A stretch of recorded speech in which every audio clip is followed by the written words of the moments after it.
উলুধ্বনি কেন করা হয়? সন্ধ্যা পূজা থেকে শুরু করে যে কোনো মাঙ্গলিক অনুষ্ঠান বা পূজা পার্বণ উলুধ্বনি ছাড়া কোনো কিছুই সম্পন্ন হয় না সনাতনী বাঙালি সমাজে। যে কোনো পূজা পার্বণেই ঢাক ঢোলের বাদ্য শঙ্খনাদ করতাল মৃদঙ্গের বাদ্যের পাশাপাশি যে শব্দটি আমাদের দৃষ্টি আকর্ষণ করে তা হলো মহিলাদের সমবেত উলুধ্বনি। এটি আকাশ বাতাসকে প্রকম্পিত করে সমগ্র পরিবেশে এক দৈবিক মাহল তৈরি করে, যা দ্বারা দেবতার সন্তুষ্টির পাশাপাশি আশেপাশের পরিবেশ প্রকৃতিকেও সংশ্লিষ্ট যজ্ঞ বা মাঙ্গলিক অনুষ্ঠানের সাথে যুক্ত করে দেয়। এই নাদকে সাধারণ দৃষ্টিকোণ থেকে সামাজিক বিকাশ ও সমৃদ্ধির প্রতীক বলে মনে করা হয়, তবে বৃহত্তর দৃষ্টিকোণ থেকে এবং সনাতন মতে এই উলুধ্বনির দুটি প্রচলিত ব্যাখ্যা রয়েছে। প্রথম ব্যাখ্যাটি হল উলুধ্বনি হল ওমকার ধ্বনি। অ থেকে সৃষ্টি, রস্যৌতে স্থিতি, মতে লয়। এই নাদধ্বনি ব্রহ্মতরঙ্গ অ উ মকে সরল হরিতে উচ্চারণ করেই উলুধ্বনি করা হয়। এই উলুধ্বনি মহাচৈতন্য শক্তির জাগরণ জয়ধ্বনি, তাই এই ওমকার জয়ধ্বনি উলুধ্বনি রূপে মাঙ্গলিক কাজে উচ্চারণ করা হয়। এখানে ওম শব্দটি সংস্কৃত অব ধাতু থেকে উৎপন্ন, একাধারে 19টি ভিন্ন ভিন্ন অর্থে প্রযোজ্য। এই বুদ্বুদ্ধি অনুযায়ী ওমকার এমন এক শক্তি যা সর্বজ্ঞ, সমগ্র ব্রহ্মাণ্ডের শাসনকর্তা, অমঙ্গল থেকে রক্ষাকর্তা, ভক্ত বাঞ্ছা পূর্ণকারী, অজ্ঞান নাশক ও জ্ঞান প্রদাতা। এছাড়াও ওমকারকে অক্ষরও বলা হয়, কারণ ওম 3টি মাত্রাযুক্ত: অকার, রস্যকার ও মকার। অকার আপতি বা আদিমত্ব অর্থাৎ প্রারম্ভের প্রতীক, রস্যকার উৎকর্ষ বা অভেদত্বের প্রতীক, মকার মিতি বা অপিতি অর্থাৎ লয়ের প্রতীক। অন্য ব্যাখ্যা অনুযায়ী এটি সৃষ্টি, স্থিতি ও প্রলয় সংঘটনকারী ঈশ্বরের প্রতীকও বটে। ওং বা ওম আসলে অ, রস্যকার ও ময়ের একটি সংমিশ্রণ। এই 3টি শব্দের প্রতিনিধিত্বকারী যথাক্রমে সৃষ্টিকর্তা ব্রহ্মা, পালনকর্তা বিষ্ণু এবং ধ্বংসকর্তা শিব। এই ব্যাখ্যা থেকে স্পষ্ট হয় যে হিন্দু সংস্কৃতিতে যে কোনো পূজা পার্বণ বা মাঙ্গলিক অনুষ্ঠানে ব্রহ্মা, বিষ্ণু এবং শিব এই 3 মহাশক্তিকে স্মরণ করে বা আবাহন করে তবেই তা শুরু করা হয়, কারণ তারাই এই বিশ্ব ব্রহ্মাণ্ডের সমস্ত মঙ্গলের বাহক, সমস্ত কারণের কারণ। এ প্রসঙ্গে দ্বিতীয় ব্যাখ্যাটি বৈষ্ণবদের মধ্যে ব্যাপকভাবে প্রচলিত। বৈষ্ণব মতে উলু শব্দটি মূলত ভগবান শ্রীকৃষ্ণ ও তার লাদিনী শক্তি রাধার নামে প্রতিনিধিত্ব করে। এখানে রস্যু শব্দের অর্থ রাধা ও লু শব্দের অর্থ কৃষ্ণ। এই মতে যে কোনো শুভ কাজ বা মাঙ্গলিক অনুষ্ঠানে উলুধ্বনি করার অর্থ হল জগতের প্রতিপালক ভগবান শ্রীকৃষ্ণ ও শ্রীমতী রাধারানীকে আবাহন করা, সেই শুভকর্মের সফলতা কামনা করা। বৈষ্ণব সমাজে প্রচলিত উপকথা অনুযায়ী কোনো এক সময় এক বনে একজন ব্রাহ্মণ ও তার কন্যা বসবাস করতেন। ব্রাহ্মণ ছিলেন ভগবান বিষ্ণুর একনিষ্ঠ ভক্ত।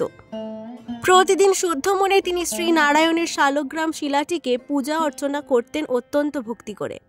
তার কন্যা ছোটবেলা থেকেই তার পিতাকে নারায়ণ ভক্তি করতে দেখে তিনিও নারায়ণের প্রতি অনুরক্ত হয়ে পড়েন।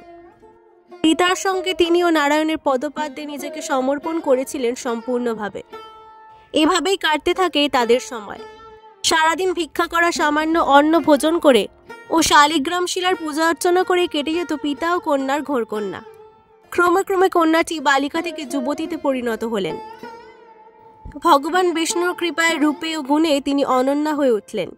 কিন্তু অকস্মাৎ একদিন তাদের ভাগ্যাকাশে দেখা দিল ঘন কালো মেঘের ছটা। কোনো এক কারণে ওই বনের মধ্য দিয়ে যাওয়ার সময় সেই সুন্দরী কন্যার দিকে কুদৃষ্টি পড়ল এক রাক্ষস বংশীয় রাজার। সাথে সাথে তিনি জোরপূর্বক সেই কন্যাকে অপহরণ করে নিয়ে গেলেন তার রাজপ্রাসাদে এবং বিবাহ করে ফেললেন। রাজার শর্ত ছিল ব্রাহ্মণ কন্যা এখন রাক্ষস বংশের অধীনস্থ মহারানী, সুতরাং সেখানে কোনো দেবতার পূজা অর্চনা করা সম্পূর্ণ নিষিদ্ধ। ব্রাহ্মণ কন্যা অত্যন্ত ব্যথিত চিত্তে সারাদিন নারায়ণ শিলার সামনে অশ্রু বিসর্জন করতেন এবং নিজের ভাগ্যের উপর কটাক্ষ করতেন। এরই মধ্যে একদিন রাক্ষসরাজ ঘোষণা করলেন তিনি কিছুদিনের জন্য রাজ্যের বাহিরে যাবেন এবং রানীকে তিনি আগে থেকে সতর্ক করলেন যে তার অনুপস্থিতিতে কোনো দেবদেবীর উপাসনা যেন এই মহলে অনুষ্ঠিত না হয়। এটা ছিল রানীর জন্য অত্যন্ত সুখের সংবাদ। তো যেই মাত্র রাজা মহলের বাইরে চলে গেলেন অমনি তিনি তার নারায়ণ শিলাটিকে বাইরে বের করে তিলক চন্দন অর্পণ করে পূজা শুরু করলেন। নারায়ণ মন্ত্রে গুঞ্জরিত হলো চারিদিক, কিন্তু ফের ভাগ্যের নির্মম পরিহাস। কিছুদূর না যেতেই ফিরে এলেন রাক্ষসরাজ এবং ফিরে এসে রানীকে নারায়ণের পূজা করতে দেখে অত্যন্ত ক্রুদ্ধ হলেন।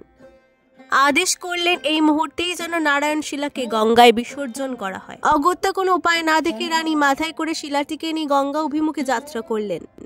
তবে তার মনে ছিল অন্য অভিসন্ধি।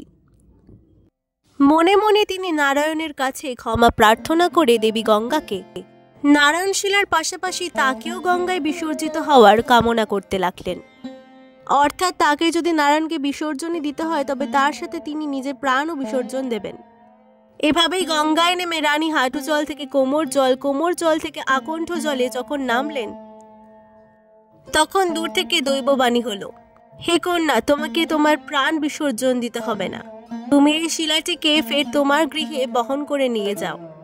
তুমি যদি আমাকে পুজো নিবেদন করতে চাও তাহলে তোমাকে কোনো মন্ত্র উচ্চারণ করতে হবে না।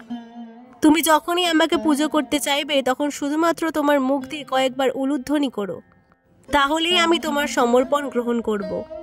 শুধু তুমিই নয়, এই উলুধ্বনি করার অধিকার আমি বিশ্ব ব্রহ্মাণ্ডের সমস্ত নারীকে প্রদান করলাম। যে কোনো নারী একবার উলুধ্বনি করলেই আমি তার সমর্পণ গ্রহণ করব। এরপর ব্রাহ্মণ কন্যা তথা রাক্ষস রানী সানন্দে তার গৃহে পদার্পণ করলেন এবং বাকি জীবনটা তিনি শুধুমাত্র উলুধ্বনির মাধ্যমে নারায়ণকে পুজো করলেন। তার জীবনাবসানের পর ঠাঁই পেলেন স্বয়ং নারায়ণের পদপাদ্যে। আজকের ভিডিওতে ভালো লাগলে অবশ্যই পুরাণ গল্প কথাকে সাবস্ক্রাইব করে দেবে আর নতুন নতুন ভিডিওর জন্য।